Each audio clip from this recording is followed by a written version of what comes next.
Gentlemen, please welcome Dana Lesh, news editor of Breitbart. After tonight, you'll no longer be counting the days. 18 wheels. Good afternoon to you. Ooh, I got teleprompters. I'm not going to need these bad boys. You know, there is someone who did need those last night. Just going to say. But you can't take those to a debate. You can't do that. Folks, as you know, I'm Dana Lash. I work with Breitbart. I'm a conservative commentator. You see me at CNN, radio. It's so good to be here with you, and I want to thank the ACU and everyone else who helps make this possible. I don't know what we would do without the ACU. They've been on the battlefield for us for quite a long time. And thanks to everyone else who came out this afternoon. You're obviously here to see the next generation of conservatives growing the conservative movement. I have traveled all across the country in the past several years, and I've really been happy to see a number of young conservatives come out. So many of our youth are engaged, they're active, and it is inspiring to see. There's one quote that I want to share with you, and you probably are all very familiar with this quote. It's a Reagan quote from Ronald Reagan. And this completely, I think, sums up everything that we're about to discuss in the next hour. Freedom is never more than one generation away from extinction. And that's it. Liberty isn't something that you're born knowing. This isn't something that's in our DNA. This is something that we're taught. This is something that we see in our homes. I know this firsthand. I was raised, and you know, God forgive my family, a Southern liberal Democrat. I had my midlife crisis when I was 19 years old, and I saw the light. And I realized how important it is I realized what limited government is. I realized how important it is for my generation to be involved in politics and to step up, because, the folks who are fighting for us and have been for the past, several decades on the front lines for us, they can't do this forever, and nor should they be expected to. I mean, honestly, I'm fighting as hard as I am because I want to retire someday, and I'd like to go to the beach and, go see a movie that's not animated. I have little children. So it's purely for selfish reasons, I'll be honest. But no, it's a serious topic. Freedom is really never more than one generation away from extinction, and our generation is working very hard to make sure that that doesn't happen.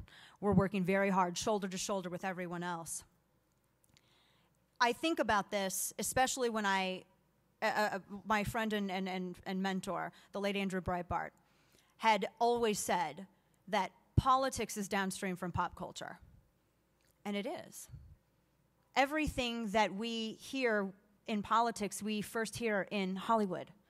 Arts and entertainment, music, art. And that's one of the things that my generation has really picked up on. New conservatism, young conservatives, they see that we really, not just culture in terms of moral values, which you can't have a free society without virtue. That's something our founding fathers understood, and we understand that as conservatives as well. But we also understand that in order to really engage and to have an impact, we also need to make sure that we're engaged in arts and entertainment. We're engaged in the instruments of information distribution. Everything is great when it's sugar-coated. And I think that for a long time, we gave up on that. We gave up on arts and entertainment. We gave up on music. And I'm not going to say that's how we got Nickelback, but it, it could be. But now we're in it, and there's a number of conservatives who are involved, and it's important that we support them. And that's one of the things we're going to talk about today. I'd like to right now bring out our panel of distinguished young conservatives.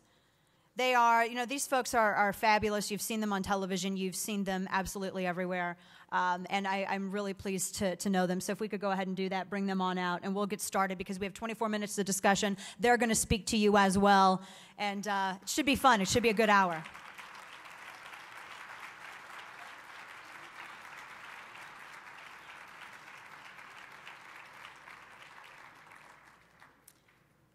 Right now, panel, I'd like to start with the introduction of Guy Benson. He is the political editor. Oh, you can go applaud for him. Applaud for him. Guy is the political editor of townhall.com, which is one of the nation's leading sources for conservative news and analysis. And he, of course, is a fellow local talk radio host, fellow radio host. He hosts a weekly radio program and appears regularly on national television. You've seen him everywhere to discuss politics and offer his analysis. He's a graduate of Northwestern University. Please welcome Guy Benson.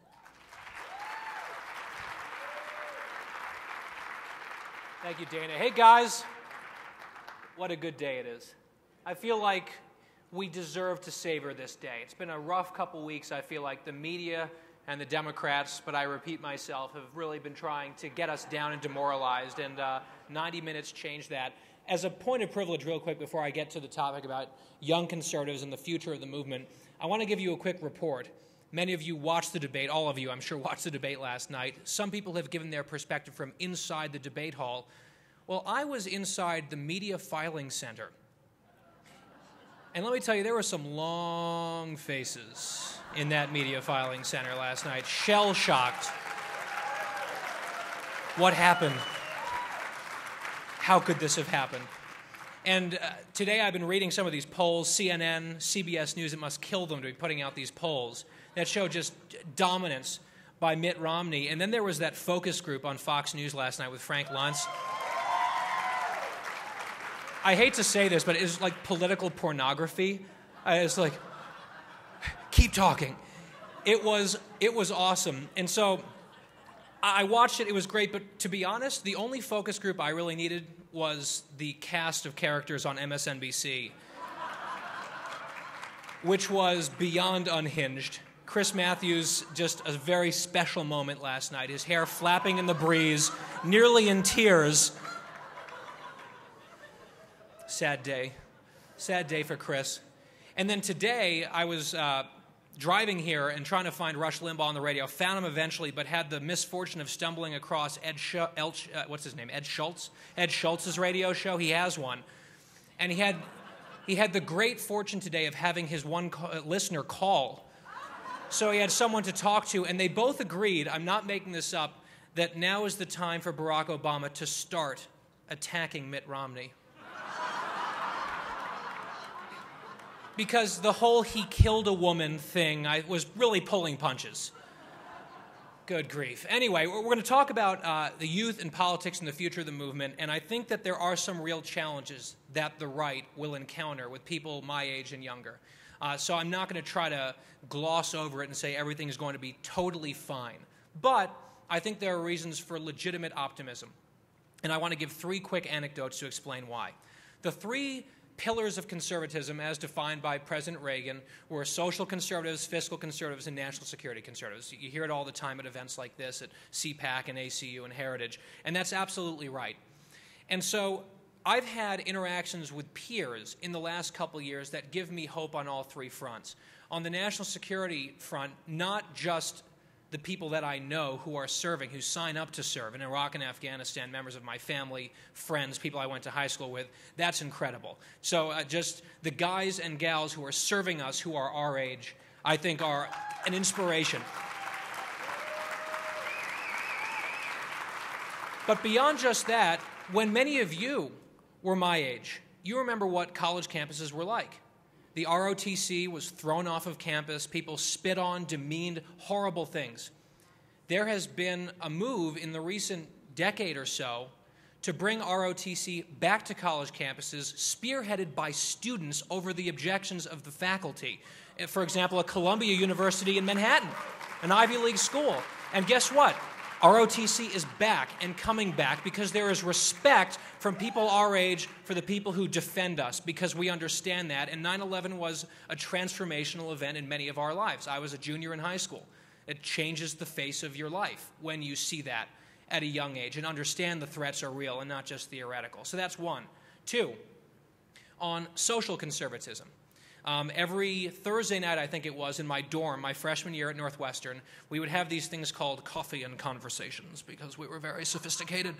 And we would get together and discuss issues of the day. And typically it was 90% liberals and 10% conservatives, and you knew exactly what everyone was going to say on any issue. Before you even started, you would yell at each other for an hour, and no one would change their mind. But in early January, we had a discussion about life and abortion. And there were people where my jaw was on the floor, people that I assumed were just hardened liberals who came out and essentially outed themselves as pro-life. And over the course of an hour, it was intense, it was personal, but for the first time that I could remember, when they did the vote afterwards about changing minds, there were 3 people who changed from pro-choice to pro-life in the course of the event. And I think if you look at the polls, ours is a much more pro-life generation than Generation X and many of the boomers. And last but not least, I know my time is up, on fiscal conservatism. I was on a road trip with a couple buddies, and we went out to eat, and our waitress was sort of out of central casting of Occupy Wall Street. And she was great waitress, great meal, we had a lot of fun. Later on, we're walking past a house or something, and she called out to us. She was with her friends, who also looked like they were not hardcore conservatives, let's put it that way. And they were engaging in some activities that were probably illegal at the moment, but they said, come on, come say hi. So we went up and had a beer, and somehow, I honestly don't remember how, but the discussion turned to Medicare, because that always happens. And I wasn't even saying anything, and these kids were saying, you know what?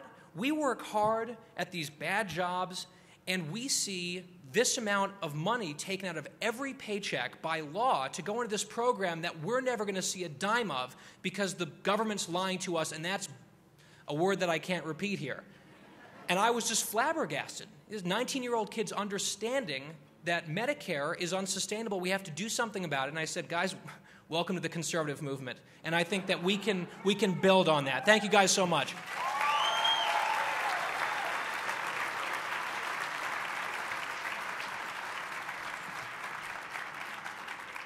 Yes, welcome to the conservative movement, the new conservative movement. I want to bring up our next speaker. Very impressive. This is an Eagle Scout. Charlie Kirk is the founder of Turning Point USA. My boys are in Scouts, so someday. He's the founder of Turning Point USA, and of course, he's also a contributor to Breitbart.com. Turning Point USA, this really exploded during the Wisconsin recall election, and Charlie was, absolutely in awe of Walker's win on June 5th. And so he's also a freshman at Baylor University, and he chose to take the semester off to get involved with Turning Point USA and to launch this. He's an Eagle Scout, involved in football, captain of the basketball team. He sounds like Captain America, and a political entrepreneur. Please welcome Charlie Kirk.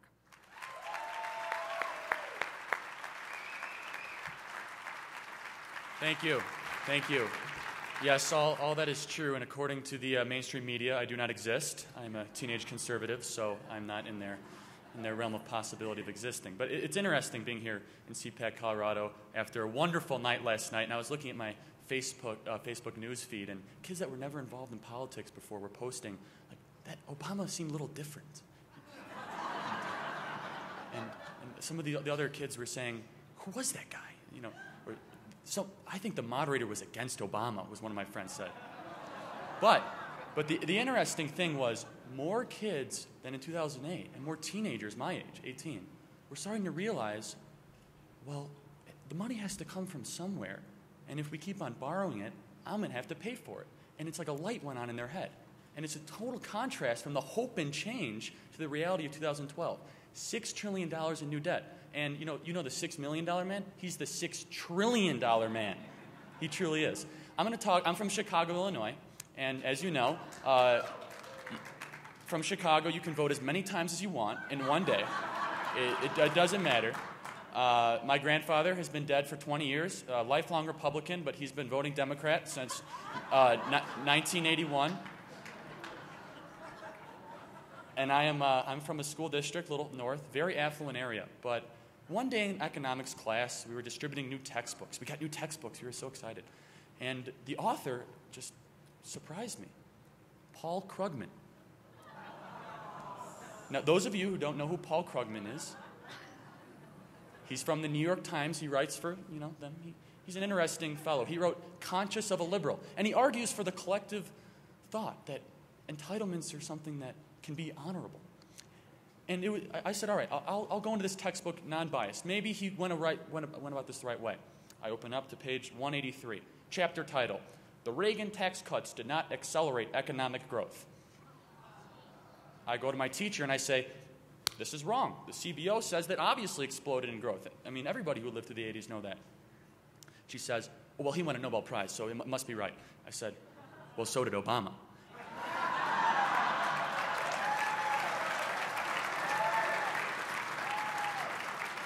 And then she said, she had some choice words. Charlie, you can go in the hall. But that's what sprung me to start this movement, Turning Point USA. Throughout my career in high school, I had some wonderful teachers that changed my life. But there was also teachers that were teaching from a left perch, from a propaganda machine, that were pushing this big government entitlement mentality. And I got to thinking, okay, the teachers are one thing, but where was the parent in the school board meeting when that economics textbook got approved? Where was the parent demanding that Krugman's book gets nowhere near our tax dollars? I'll tell you where. That's the empty chair Clint Eastwood was talking about. Empty chairs all across the country where conservatives say, oh, the school board meeting, those aren't that important. They put it on Tuesday night at like midnight, and they make it 8 hours long for a reason, granted. But still, that empty chair that Clint Eastwood was talking about, it was not just the empty chair in the White House, because we all know that exists. But it's the empty chair in every single school board across this country when people don't stand up for what they believe in, or they let their students and their children get corrupted by big government. So I have one final message. Do not, under any circumstance, let progressivism take over our high schools or your students, or this country will never be the same. Take a stand, vote for Mitt Romney, and one last thing. Fiscal conservatism is taking over the youth. Believe, and we will win in November. Thank you.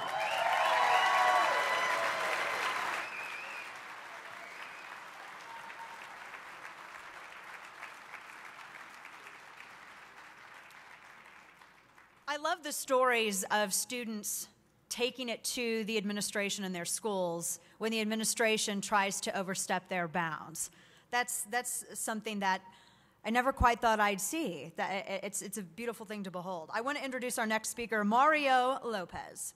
He is the president of the Hispanic Leadership Fund, and he brings his extensive experience in media and public relations, political campaigns, to the public policy process. And he was also a recent guest lecturer for the Leadership Institute's Campaign Manager School. Now, prior to all of this, he's a very busy gentleman. He was tapped to serve in the U.S. House of Representatives as the executive director of the Congressional Hispanic Conference, and he's promoted legislation and policy that has sought to really foster Hispanic prosperity through free enterprise and traditional values. Please help me welcome Mario Lopez.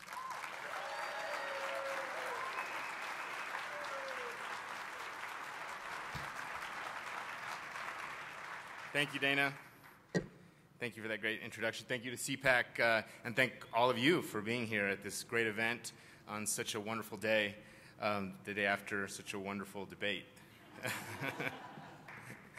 I heard somebody gasp when she said that I was executive director of the Congressional Hispanic Conference, and just let me back up by saying that that's the Republican Hispanic members of the House of Representatives and the U.S. Senate, not to be confused with the Hispanic Caucus, who we used to fight with, and I still fight with quite a bit. So just wanted to clarify that important thing. I'm here today because I care about the same things that you all do. The Hispanic Leadership Fund is an organization that I founded and that I'm proud to lead, and we promote free markets, limited government, individual liberty. Now, these aren't a hard sell by way of principle, but at the same time, as we heard Arthur Davis and Bobby Jindal and other speakers talk about today, we absolutely have to expand the conservative base. That is what keeps me going every day. The thoughts that keep me up at night are imagining the growing Hispanic population voting 70, 80, 90, 95% for liberal politicians. I think that would be, of course, damaging to the country, damaging to the Hispanic community, damaging to every community, and damaging to the world. But we have to commit ourselves not just to uphold the principles that we all share, but to communicate about those principles in a way that makes sense for average people. For normal people who are going about their life, their jobs, raising their families, we have to talk about the principles that we believe in in a way that connects with them on an emotional level. And I think that that's something that too often my fellow conservatives kind of miss the boat on a little bit. We talk about the founders. We should absolutely respect the founders and their accomplishments as enshrined in the Constitution, one of the most beautiful documents ever written. But we also need to talk about them in a way that, talk about those principles in a way that applies to people's lives every day. We talked a lot about the youth vote here today and the youth movement. And I'm not going to give you a lot of statistics, but I'll just give you a couple. Today, at this current pace that we're in, the Hispanic community is growing at a rapid pace. 50,000 Hispanics turn 18 every month. In case you're wondering, 44,000 of those are American citizens. So reaching out to the youth of the United States and reaching out to the Hispanic community are one and the same, essentially. And we have to realize that as a movement, and we have to make sure that we're demanding of our leaders, of our elected officials, of our organizations and our institutions, demand of them, what are you doing about this issue? What are you doing to expand the base? What are you doing so that when we come back to CPAC Colorado, we're in a room that's 3 times the size and the room looks a lot more like America? And that is important because we heard Congresswoman Cynthia Lummis today talk about this very point, that the messengers are also important, not just the message. I grew up with one of my political heroes being Ronald Reagan, as of course a lot of you all did, I'm sure. And I'll tell you something that shocked me and that scared me to my very core when I first heard this. With today's demographic figures, if today's demographic figures were the reality in 1980, Ronald Reagan gets 47% of the vote in 1980. Think about that for a second. No Reagan revolution, no Mr. Gorbachev tear down this wall, no tax cuts, no economic recovery. The world would be a vastly different place, and not for the better. So we have to make sure that we are doing our part so that it's possible for the next Ronald Reagan to come along, to communicate his message, and most importantly, to win. I'm in this fight because I believe in the same things you do, as I said in the beginning. But if you care about protecting marriage, about defending life, about lowering taxes, about expanding opportunity, about cutting spending, there's no choice. You have to care about expanding the conservative base. Because without victories on Election Day, we can't have policy victories on the other 364 days of the year. And more, that means that we have to expand the conservative base. So that's the mission of the Hispanic Leadership Fund. Thank you very much for coming today. I hope to look forward to your questions and thank you for and thank Dana for inviting me to come, such a distinguished panel of guests. Thanks.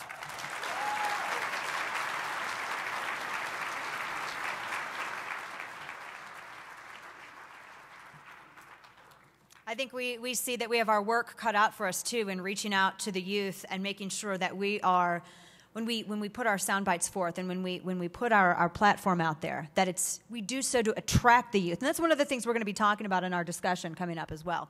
Our next speaker, Anita Moncrief. Everybody knows Anita. She is the Acorn whistleblower, and back in 2008, she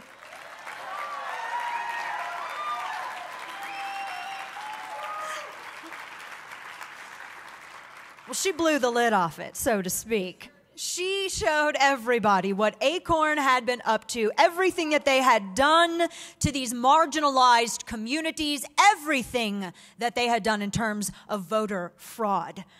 And she showed the world. She received her bachelor's in political science and history from the University of Alabama, and she's been doing a lot of work traveling around the country. Please help me welcome Anita Moncrief.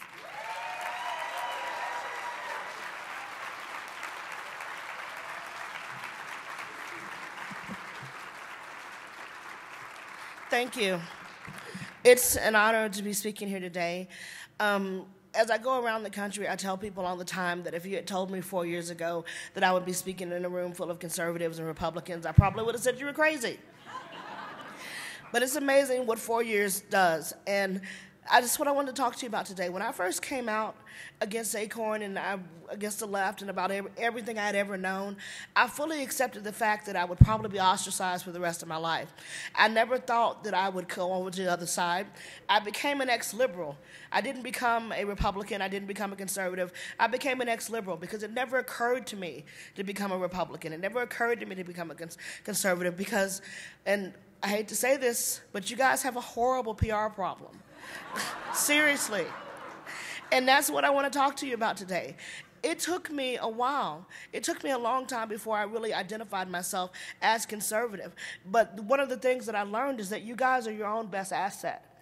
Around the country, I've been going around and I speak to people and I talk to folks, and we are America. I've met some of the most warmest, honest, most open people that I've ever met. And what I've felt from the left has been hatred and violence, and you stepped out of line and they try to pull you back. And what I've realized is that we don't have to change who we are. But for so long, the left has controlled the narrative, and they've made us feel like we need to apologize for who we are and what we believe in. We spend so much time defending our values and defending who we are and defending everything from not believing in gay marriage to wanting not to abort black babies. But for some reason, we stay on the defensive. Yes.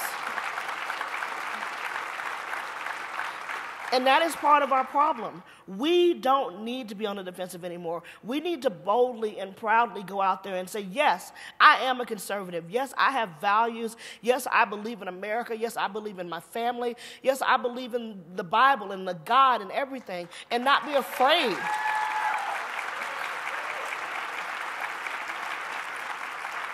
Sometimes I feel like we need our own coming out party to come out and say, yeah, I'm serious. I want a shirt that says I'm conservative and just get out there and just do it with joy, because that's the only way we're going to win.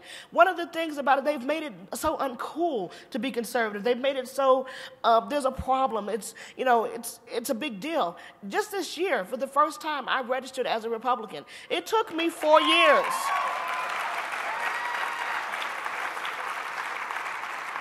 But it shouldn't have taken me 4 years. But I had to understand what was out there. And part of that is that we've got to learn to control the narrative, guys. We've got to learn to get out there and let people know about us. Because for so long, we don't know how to communicate in these communities. These groups like Acorn, they're going out there and they say that they're fighting to end poverty, but the money's in the fight. They're getting millions and millions of dollars out there to keep you guys divided, to say, you hate black people, you hate gays, you hate everything. And that's how they make their money. These race baiters, these race hustlers, as we saw from that video of Obama from 2007. That's not acceptable. So what we need to do if we're going to reach out to these people, like myself, like my mom, who won't vote for Obama, but wouldn't dare dream of voting for Romney because she doesn't get it. And people ask me, what's wrong with her? And I go, what's wrong with us? Why aren't we getting this message out to the people? Why aren't we packaging it in a way to where it's easy to understand? Now, we don't need fancy slogans like, yes, we can, and hope and change, but we do need to break these ideas down in a way to where people can easily digest them and realize this is the way to go. And so it's about messaging. It's about outreach, and it's about going into places that we haven't gone before. We've so long trusted these organizations to go out there and to do it for us, but while they were out there spending Republican money, they were registering Democrats and saying you guys don't care about the poor people. So we've got to change that. When Michelle Obama said that her husband would never let us go back to our normal lives, she was correct. We have to be the change. We have to go out and stop preaching to the choir and reach out to these people, because you know what? As many people as I talk to, they tell me, and I ask them this question, and I get this deer in the headlights look, but I say, if Obama wasn't black, would you even vote for him for a second term? And the answer is always in the eyes. And the answer is always no. Because they know that he hasn't done anything for the country. He hasn't done anything for the black community. But they're voting for him because of his race. There's an opportunity that we are missing there because we're not going out and reaching out to these people. Until we do that, we're not going to be able to grow the movement. Most of what people see as racism is just miscommunication. And the more we're out there and the more we're talking to people and the more we're visible, all that stuff will melt away. Thank you.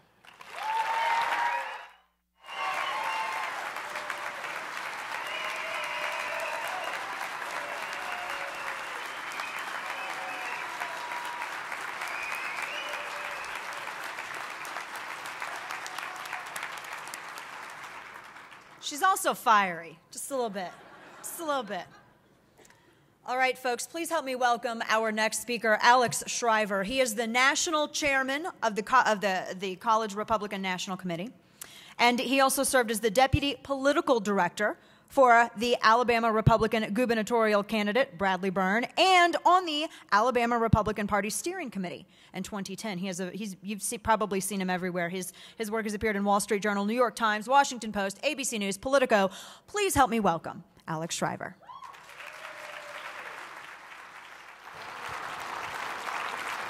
Thank you. I was telling Guy backstage, it's always tough to go last, and especially after Captain America and that fantastic speech. I actually went to Auburn, so I'm going to give a hearty War Eagle. It's great to be with you, especially after a wonderful night last night. Serving as the chair of the College Republican National Committee, we represent 250,000 students on over 1,800 campuses around the country. And last night I had the opportunity to watch the debate with college Republicans here, and there was 2 points that really stood out to me. You know, one, there have been many, even inside of our own movement, who have dared to say that Governor Romney has not been bold enough. If only he would talk more to the base. If only he would have a backbone. And last night I saw that man stand on stage and turn to President Obama and say right to his face, although the president was looking down, Mr. President, I will cut Obamacare. And then he looked the host, Jim Lehrer, straight in the face. He said, Jim, I know you work for PBS, but I will cut PBS. That tells me how bold of a candidate Mitt Romney is. That tells me the kind of president Mitt Romney will be when he is elected in 33 days. You know, the other interesting point, especially speaking about the youth vote, is President Obama, and this hasn't gotten much play this morning, and I'm surprised that it hasn't. We were talking about Social Security and Medicare. And his statement was, well, Social Security is foundationally strong. It's structurally okay. I don't want the president building my house then. Okay. Structurally okay. You know, half of young people don't believe that Social Security or Medicare will be around when they reach retirement age. So why doesn't the president go to college campuses and tell young people that he believes Social Security and Medicare are foundationally strong, that they're structurally okay? You know, this November, our country faces a choice. And last night we saw that choice on display. 2 different paths. And for young people, it's a critical election. History tells us that after 2 election cycles, a voter develops brand loyalty. It's sort of like Coke and Pepsi. A lot of you in this room drink Coke. Some of you drink Pepsi. You've never walked into a grocery store as a Pepsi drinker and decided on a whim that you're going to get a Coke. Voters are the same way. And if we lose young voters for the second time like we did in 2008, we'll lose a generation. 66% of young people voted for then Senator Obama for president in 2008. If they come back out to re-elect him, they will consider themselves Democratic voters. It's not about voting for a man or a candidate at that point. It's about voting for a party, for an ideology. And what we know is that their ideology is wrong. Before we came on stage, we heard from Artur Davis. I'm from Alabama, and I've known Artur for years. And we always have this conversation about how their party is really the party that's not having the conversation about ideas, right? We know where they stand. They're not challenging ideas. They're not having conversations about important debates. The president puts up a budget that got 0 votes. 0 votes. That's none. The Senate Democrats haven't put a budget up in over 1,000 days. But we should criticize Paul Ryan for his budget, right? My favorite line of this campaign makes me want to run through a wall every time I hear it. We want this fight, we will win this fight. And that's exactly the spirit that we need going into this last month. You know, like I said at the beginning, I could travel the country and meet with college Republicans and see the enthusiasm on college campuses. And it's so great to see. You know, Winston Churchill said, show me a young person that's liberal or that's conservative, I'll show you one without a heart. Show me an old person that's not conservative, I'll show you one without a brain. And I fight that quote every day. But there is one Winston Churchill quote that I really like. He says, if you have 10,000 regulations, you have lost all respect for the law. You know, I'm the son of a small business owner. We started a small pulp and paper company all over the country, employed people in 12 different states. We sold the company in 1996. And if my dad were standing here today, he would tell you that that company couldn't exist. It could not exist in 2012 because of the regulations that we put on businesses. We know where their party stands. We know their party stands against protection of life. We know their party stands against small businesses. We know their party stands against supporting the middle class. It's our job. It's your job in this room to spend the next 33 days making sure that people know what our party stands for. Making sure that they know that we are the party that can get this country back on track. That Mitt Romney and Paul Ryan are the candidates that can get this country back on track for all generations, especially young people. I look forward to this conversation. Thank you so much.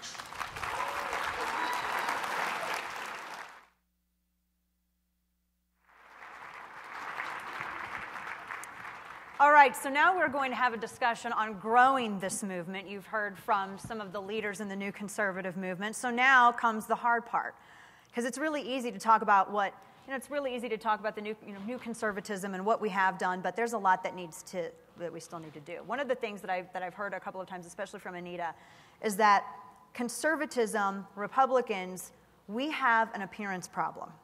The perception is that, and I'm not insulting anyone with blue hair, is that we're just a bunch of blue-hairs that we just sit around and there's no young people, there are no minorities, there's no anything. It's just an old, antiquated belief system, and we know that to be untrue. I happen to think it's the most punk rock movement since punk rock, but there you have it. So the question then becomes, panel, how do we change this perception? And I know it's a broad topic, but any thoughts? So I would just start real quick. Perception is reality. You're exactly right. Then we do have a perception problem, perception with the brand. I happen to work for an organization with the word Republican in it. And that can sometimes be a scary word on college campuses. And it's our job to go out and talk about what the word Republican means, what conservatism means. We heard it from Congressman Davis. I was in California last week. Ricky Gill running for Congress, young in his 20s, Indian American. Jason Plummer running for Congress in Illinois, 30 years old. Tassay running for Congress in Massachusetts, openly gay state legislator, that should win. This is the future of our party, and we need to make sure that that's what we're talking about. I look across the country, and I see our candidates building the party, building the movement, building the tent. But we need to make sure that we're getting that word out, that we're advertising these candidates, and we're highlighting the Mia Loves of our party, that we're highlighting the Jason Plumbers, the Ricky Gills. Because I think as young people see that, as they see the perception of who we put up as our candidates, as they see the perception of who we advertise as the leaders in our movement, it begins to take hold. Mm-hmm. Yeah, that's a really good point, too. With our organization, we did some very interesting things as far as outreach in the Midwest. We're hosting a lot of debates, and we were looking at schools to host the debates at. We were looking at University of Chicago, and we're like, oh, that's too easy. So we went up to Madison. We're going to host a huge debate there. October 23rd, we're expecting about 1,000 kids. Move On's going to be there. It's going to be awesome. But that's what the conservative movement needs. We need to not be afraid of the other side, but rather challenge them, challenge the principles, and disprove them with the founding documents. And when we do, the kids will understand facts when you present it to them in an organized and cohesive manner. And that's exactly what our organization is doing. Mario? Yeah, I think that just building on what was said earlier, of course, we're so lucky, and I'm so proud to be in the same movement as Marco Rubio and Mia Love and Governor Luis Fortunio of Puerto Rico, and I could go on and on. But I think that sometimes there's a tactical mistake that we kind of make. It's like, oh, okay, well, Marco Rubio can just go, talk to the Hispanic community, and that's that, and that box is checked. right? And I think that's a big tactical mistake that we make. I think it's everyone's job to make sure that we're addressing all of them. And conservatives generally, I understand we have an issue because we want to address, we know that our principles are universal, and we want to say, when we lower taxes, we want to lower taxes for everyone. It doesn't matter what your skin color is. And that, I think, is true, but at the same time, I think we shouldn't be afraid to maybe highlight the fact that Hispanics create small businesses at a rate 3 times that of the general population. And so that is and should be our base. And if we just mention that time and again, the way some of the leaders on the left do, I mean, I've seen, white, Democrat, liberal politicians get up and talk about XYZ is good for the black community or this other thing is good for the Hispanic community. They just mention it effortlessly in their comments, and it's just part of what they do. And I think if we can do that a little bit more, I think that will pay big dividends. Right, I agree. Guy, do you have anything to add to this? Well, I was really encouraged by the Republican National Convention this year, where some of the candidates that were showcased, I think, was strategically a very, very smart decision by the Romney campaign. Actually, the Romney campaign runs that convention along with RNC and Reince Priebus and those guys, and the lineup was terrific. I mean, aside from the 2 nominees' speeches, some of the most memorable tour de force addresses came from Mia Love, who kicked things off with like a spark plug. And by the way, she was losing, now she's winning, if you've seen the polls. Yes. She's ahead in Utah.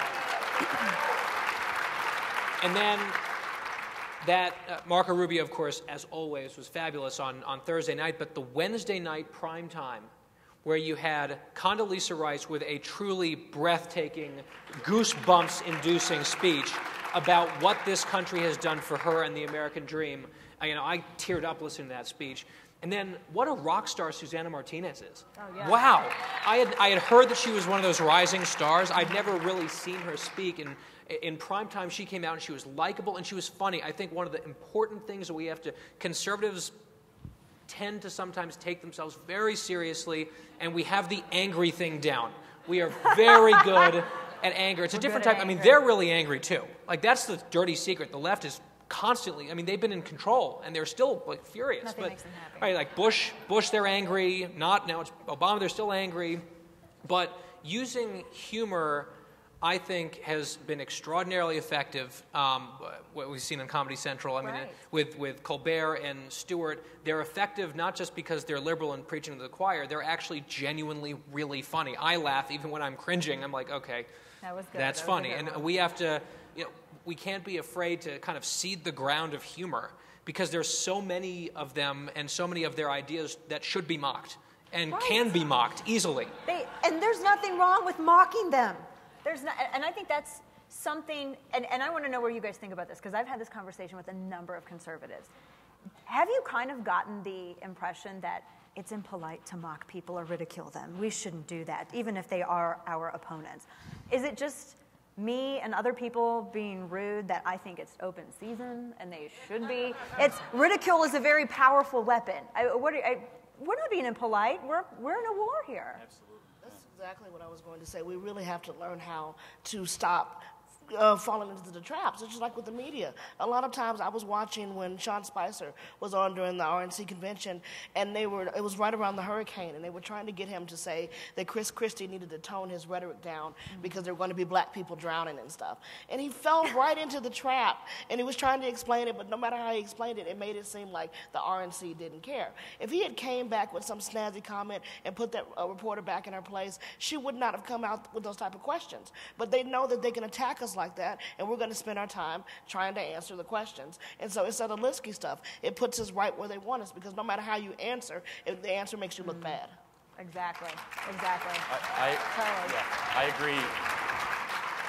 We got to fight back, and using humor is really interesting. Last night, Romney kind of used humor in a very funny way in more than one instance, but he used the Joe Biden gaffe within. He said the middle class has been buried, and I don't know if you guys, everybody caught that, but it was really artfully well done, and also the Big Bird was just hilarious. That whole and thing. I like Big Bird. And I like you too, Jim. But it was great. And yeah, the way he kind of used humor to kind of demean President Obama, he said, "I've been in business for 25 years. I have no idea what you're talking about." I found that really, really humorous.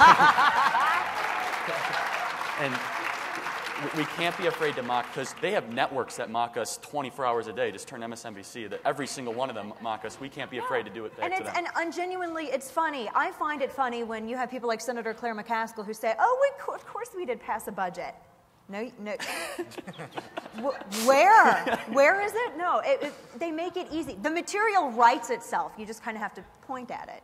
That's all you have to do at this point. I want to ask you all the question of feeling stigmatized because of your political label. How do we remove the stigma that it is somehow uncool to be conservative, or that what we feel is antiquated, or what we believe in is antiquated?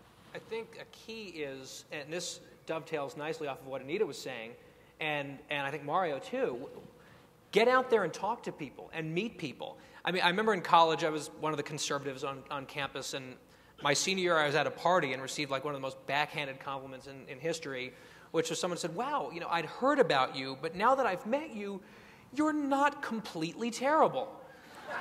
I said, "Thanks." But you could have. I think sometimes there's this perception that conservatives are a certain way, and they think a certain way on every single issue. And if you don't think that way on a certain issue, you're ostracized, you're a rhino, or whatever. I think we have to never, ever back down on principles, but we have to, I believe, back a little bit away from the finger pointing, you're a rhino, no, you're a rhino. This is the Ronald Reagan principle. If we agree on 80% of issues, we're in the tent. We need to expand the tent. And so I think that by getting out there and talking to people in sort of, without talking points and rehearse things and seeming really scared to engage, just be yourself, explain how you think, and eyes get open, because there's a lot of young people who have never heard it. They've never heard it.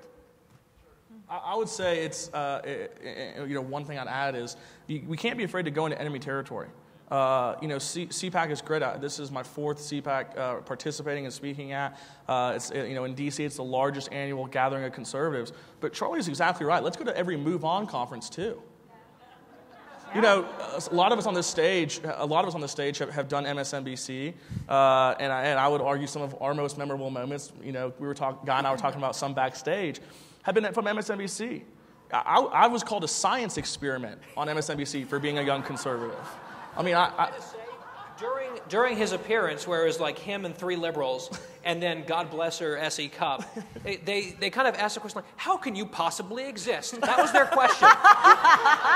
and Alex comes back, you have to look this up on YouTube. He just like rhetorically punches them right in the face with statistics, and they looked like they had no idea where that came from. Like, go to break. We're done here. And that's what we need to be doing. And not just the 5 of us, 6 of us, but conservatives across this country. College campuses are the bastions of liberalism, and that's why the College Republican National Committee exists. Right. So that we can go on to college campuses, so that we can talk about what we stand for. If we're only fighting in red states, we're losing. Right. And to your point to that, going into enemy territory, there were a bunch of us that went to Netroots, which is the smaller, stinkier, sad, dismal version of CPAC. I mean, for real, I don't know how else to put it. But we didn't go in there to like get anybody. We just had our name tags. Hi, Dana Lash and Jim Hoff, Gateway Pundit, and a bunch of people. And they thought that you had mentioned anger, and that we have the anger thing down. They expected that. They expected us to bust up into Netroots, pointing fingers, getting in faces, and we didn't. We just went there to make friends. Change over hearts and minds. That's what we went there to do. And they had no idea how to deal with us. And they couldn't write anything bad about us. They could, because we were nice and friendly. I mean, we walked away. I think I walked away with some friends. They may not change their minds, but the seed's been planted. But that was a good point. That's to go into enemy territory. I want to add something that I think might stir the pot a little bit. I think because I've been to a bunch of CPAC meetings, been to a bunch of conservative confabs, and it always seems like we are very confident in our principles. We talk about defending the 10th Amendment and doing all these things in the Constitution, and that's, of course, 100% right. But sometimes I get frustrated because it seems like we don't have enough confidence in our principles to go stand in the inner city and say, here's how the free market policies can improve life for people in this community, for you and your family. Here's why school choice is a great way to do that, but it's sort of that Jack Kemp model, to stand on any corner in America and say the free market can work, it can create prosperity, it does create prosperity. In fact, it's the only thing that has created prosperity, and explain to people, to anyone that will listen, here's how these principles and policies based on them will make life better for you and your family. That's exactly why I miss Andrew Breitbart. I remember I met him in 2009 at CPAC. He's got on wrinkled jeans, wrinkled T-shirt, and a backpack. Everybody else has got on three-piece suits and their ties and everything. And he stands out. His hair is kind of shaggy. But this is the same guy that would take roller skates and go down into the Occupy movement and stand on his values. He was showing us that no matter what you look like, no matter what you think conservative is, we're busting into this movement just the way we are. And for him to take that same message into these groups, it was amazing, because after a while, they couldn't argue with him. They would stand there with their mouths open, or they would run away because he was telling the truth. But we need more people that are bold enough to do that and not to be afraid. I mean, he was unafraid. He would, by himself, no bodyguards, in the middle of all these groups of, crazy folks. And a quick point, a quick point to that, like, for instance, in Missouri, and I know that there are instances like this all over the country, North County in St. Louis. I mean, this is an area that Republicans have always given up on, and they've never really wanted to do any kind of get-out-the-vote effort. And I used to be really angry with the GOP about this. And then I thought about it, and I'm like, well, then why aren't we doing it? Why does it have to be them who do it? They'll come and do it if we start laying the groundwork for it. And it takes that boldness. What are some other guys? I think part of it, let's be real for a moment.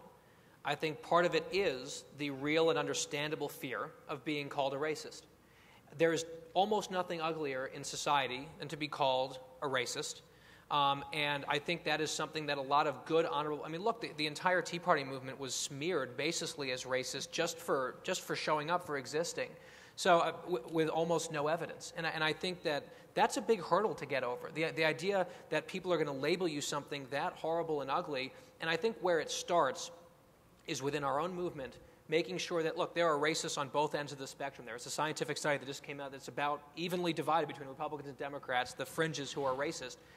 It is incumbent on us to self-police and tell racists, you are not welcome in the Republican Party, you are not welcome in the conservative movement, we are done with you, you're not associated with us, and by the way, because of that, because we absolutely reject racism and you're not welcome, I now feel empowered and self-confident and self-aware enough to go to that street corner and not feel like you can call me whatever you want, I know who I am and who I'm not, and I've walked the walk, and I think that's a big part of it, and not getting over that fear.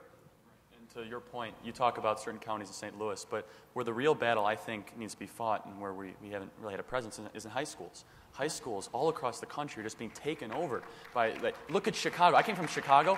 I mean, these teachers, in my school district, 50 teachers earn $150,000 a year. 50 teachers. And they work 9 months out of the year, and they go on strike to get a salary increase. That doesn't help the students, and then they go into the classroom. I have a real small anecdote. They did a random article selection for me, and I got this. Everybody else got some fair articles, and I looked down at my article, and it said, conservatives have less brain activity than liberals. I had to write a paper on this. And, of course, it was random selection. You guys know how that works. But that's where the battle needs to be fought. We can't be afraid to empower the students and the kids all across the country. And, again, the school board is arguably one of the most important and underappreciated things in the country, and we can't be afraid to bring the fight to them. And one of the things that's a great equalizer now is technology, where you're seeing this garbage that's been going on for decades in the public schools. Now we have kids with flip phones who are able to actually expose what their teachers are doing. In fact, I think just yesterday there was a story about a kid who showed up to public high school wearing a Romney Ryan T-shirt, and the teacher said, "Get out of my classroom, this is a Democratic school." And this person had the wherewithal and the ability to come forward, expose that, and I hope, with all due respect, fire that woman's ass. That's outrageous. Exactly. Our students, We talked about this, and I think rightly so, in terms of demographic groups, and I think that's very important. But I want to shift it a little bit, because I think this is also an important example. Think about it in terms of issues as well. Mm-hmm. Nowadays, folks are growing up, kids are growing up, and there's a tremendous consciousness about the environment, for example. there's a lot of kids out there, they don't know what cap and trade is and It's this a and that. brand And, to them. they just know that they care about the environment. And I think that's a good thing. I mean, Christian principles say that we should be good stewards of the earth. And I Right, think that, right. Not littering is probably being a good student of the earth. Conservationists versus environmentalists. Exactly. So we have that kind of thread to lean on. But we sometimes talk about the issues in a way where it makes it seem like we're opposed to everything. Right. Where in actuality, the real answer should be, yes, we want to protect the environment, and here's how, using free market, Right, limited right. government principles. And let's look at the results of another issue that didn't go our way recently, healthcare. For years, smart people, political consultants, that said, don't talk about healthcare, because if you talk about healthcare, that's a Democrat issue, and the Democrat will win, right? Okay, maybe, but the result of that was that for years, none of our guys talked about healthcare.